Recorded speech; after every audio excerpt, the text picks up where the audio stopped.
જય માતાજી, હું પદ્મિની બાવાળા. જે પણ અત્યારે નિવેદન આવ્યું છે આપણે જયરાજભાઈનું કે અહીંયાથી અંત છે, તો જયરાજભાઈ આપણે અંત નથી. આપ ક્ષત્રિય સમાજના દીકરા છો, અમે ક્ષત્રિય સમાજના બેનું છીએ, તો આપને થોડોક તો વિચાર કરવો જોઈએ ભાઈ કે આપણે એકલા આપ ડિસિઝન નથી લઈ શકતા.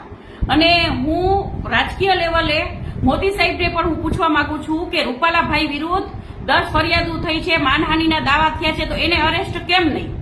કેમ આમાં હું એ પ્રશ્ન કરવા માંગુ છું કે રાજકીય લેવલે કોઈ પણ ગુનો કરી શકો છો, એ બધાને ગુનો કરવાનો હક છે.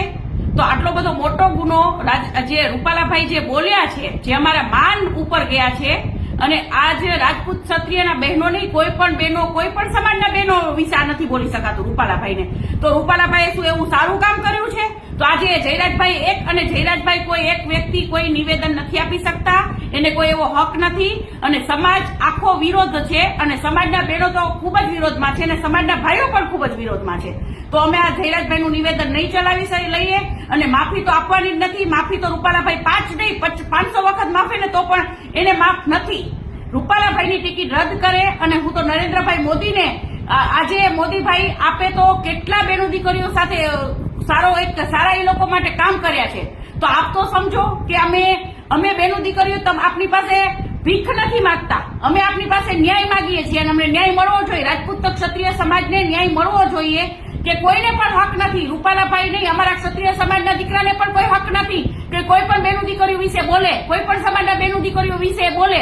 તો રૂપાલાભાઈએ શું આ સારું કામ કર્યું છે? આટલા મોટા હોદ્દા ઉપર આજે એમને ભાજપ પાર્ટીનું નામ બદનામ કર્યું છે કે ભાજપ પાર્ટીમાં જો આવાને ટિકિટો દેશો ને તો કાલ સવારે ભાજપ પાર્ટીનું ખૂબ ખરાબ લાગશે.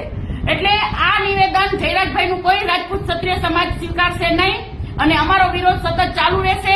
બરાબર છે? અને રૂપાલાભાઈની ટિકિટ રદ જ થવી જોઈએ. અને બીજું કે આજે અમારા બહેનો ત્યાં ગયા હતા અને તેમને અરેસ્ટ કર્યા છે. તો જયરાજભાઈ નહીં, બીજા બધા ભાઈઓ રાજકીય લેવલે આપના રોટલા શેકો, પણ આપણા બહેનો દીકરીઓને એક સમાજ માટે થઈને ત્યાં બોલવા માટે આવ્યા હતા, પોતાની આબરૂ માટે લડાઈ દે છે, તો એને સપોર્ટ કરો. તમારા રાજકીય રોટલા નો શેકો મહેરબાની કરી. અને આજે આપ લોકોના માટે થઈ અને આ બહેનોને અરેસ્ટ કર્યા છે, તો ક્ષત્રિય સમાજના જેટલા પણ ભાઈઓ ત્યાં હોય એ લોકોને શરમ અનુભવવી જોઈએ.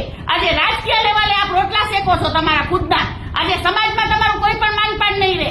આજે એટલું તો વિચાર કરો. જય માતાજી, હું પદ્મિની બાવાળા.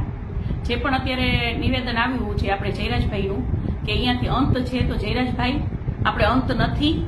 આપ ક્ષત્રિય સમાજના દીકરા છો, અમે ક્ષત્રિય સમાજના બેનું છીએ, તો આપને થોડોક તો વિચાર કરવો જોઈએ ભાઈ કે આપણે એકલા આપ ડિસિઝન નથી લઈ શકતા. અને હું રાજકીય લેવલે મોદી સાહેબને પણ હું પૂછવા માંગુ છું કે રૂપાલા